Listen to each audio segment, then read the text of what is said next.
കണ്ണിനെ സൂക്ഷിക്കുക എന്നുള്ളത് വലിയൊരു കഴിവാണ്.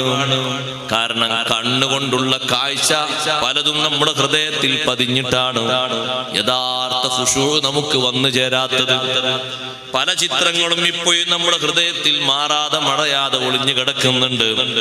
പക്ഷേ പുറത്തേക്ക് പ്രദർശിപ്പിച്ചാൽ ഒന്നും നല്ല ചിത്രങ്ങളല്ല. അതൊക്കെ അവിടെ അള്ളിപ്പിടിച്ച് കൂടിക്കിടക്കുമ്പോ പിന്നെങ്ങനെ നല്ല ചിന്ത വരാനാണ്? നല്ല ചിന്ത വരണോ, നോട്ടം നന്നാകണം. അതുകൊണ്ടല്ലേ ഖുർആൻ ആണുങ്ങളോടും പെണ്ണുങ്ങളോടും രണ്ടുപേരോടും ഒരുപോലത്തെ ഉപദേശം പറഞ്ഞത്. ഖുല്ലിൽ മുഅ്മിനീന യഗുല്ലൂ മിൻ അബ്സാരിഹിം വയഹ്ഫദൂ ഫുറൂജഹും ദാലിക അസ്കാ ലഹും ഇന്നല്ലാഹ ഖബീറും ബിമാ യസ്നഊൻ. വിശ്വാസിനികളായ ആണുങ്ങളോട് പറഞ്ഞു കൊടുക്കണം നബിയേ, മുഅ്മിനീങ്ങളോട് പറഞ്ഞു കൊടുക്കണം. യഗുല്ലൂ മിൻ അബ്സാരിഹിം, കാണാൻ പറ്റാത്ത ദൃശ്യങ്ങൾ മുന്നിൽ വരുമ്പോ കണ്ണങ്ങ് ചിമ്മിയേക്കണം. നോക്കിപ്പോയാൽ പിന്നെയും നോക്കിപ്പോകരുത്.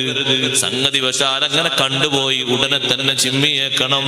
അങ്ങനെ ചിമ്മുന്നതിനോട് അനുബന്ധിച്ച് അല്ലാഹു പറഞ്ഞത് വയഹ്ഫദൂ ഫുറൂജഹും, കണ്ണങ്ങനെ ചിമ്മിയിട്ട് അവരുടെ സ്വകാര്യതകൾ സൂക്ഷിക്കാൻ പറയണം. ദാലിക അസ്കാ ലഹും, അവർക്കുള്ള ഏറ്റവും വലിയ പരിശുദ്ധിയാണത്. ഇന്നല്ലാഹ ഖബീറും ബിമാ യസ്നഊൻ, അവർ പ്രവർത്തിക്കുന്ന സകല കാര്യങ്ങളും അല്ലാഹു അറിയുന്നവനാണ്. തൊട്ടുടനെ അല്ലാഹു പറഞ്ഞു വഖുല്ലിൽ മുഅ്മിനാതി, വിശ്വാസിനികളോടും പറയണം, പെണ്ണുങ്ങളോടും പറയണം. യഗ്ളുദുന മിൻ അബ്സാരിഹിന്ന, അവരെ കണ്ണും അവർ ചിമ്മണം.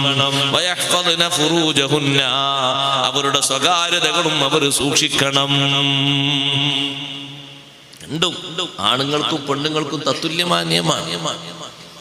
അതിന് അപ്പുറത്തുനിന്ന് ഇങ്ങോട്ട് വരുന്ന ആള് ശരിക്കൊരു കാഴ്ചയില്ലാത്ത ആളാണ്. അതുകൊണ്ട് ഇപ്പുറത്തുള്ള ആൾക്ക് അങ്ങോട്ട് നോക്കാൻ പറ്റുമോ? പറ്റൂലല്ലോ. രണ്ടുപേർക്കും ഒരേപോലത്തെ നിയമമാണ്. കാഴ്ചക്ക് വലിയ സ്വാധീനം ഖൽബിനുണ്ട്. അതുകൊണ്ട് കാണാൻ പറ്റാത്ത ഒരു മേഖലയിലേക്കും പോകാതിരിക്കുക. അഷ്റഫുൽ ഖൽഖ് റസൂലുള്ളാഹി സ്വല്ലല്ലാഹു അലൈഹി വസല്ലം തങ്ങളെ കുട്ടിക്കാലത്ത് അല്ലാഹു നൽകിയ വലിയൊരു പരിശുദ്ധി നോക്ക് നിങ്ങൾ. അന്നത്തെ കാലത്തെ ജനങ്ങൾ കഅബയുടെ ചുറ്റും പ്രദക്ഷിണം ചെയ്തിരുന്നത് നഗ്നരായിട്ടായിരുന്നു. പക്ഷേ ഒരൊറ്റ സാഹചര്യത്തിൽ പോലും മുത്തുനബി സ്വല്ലല്ലാഹു അലൈഹി വസല്ലം അവിടെ വെളിവായിട്ടില്ല. എന്തെല്ലാം ആഘോഷങ്ങൾ അവർ നടത്താറുണ്ട്, ദുഷിച്ച ആഘോഷങ്ങൾ ഒന്നും തങ്ങൾ പോയി കണ്ടിട്ടില്ല.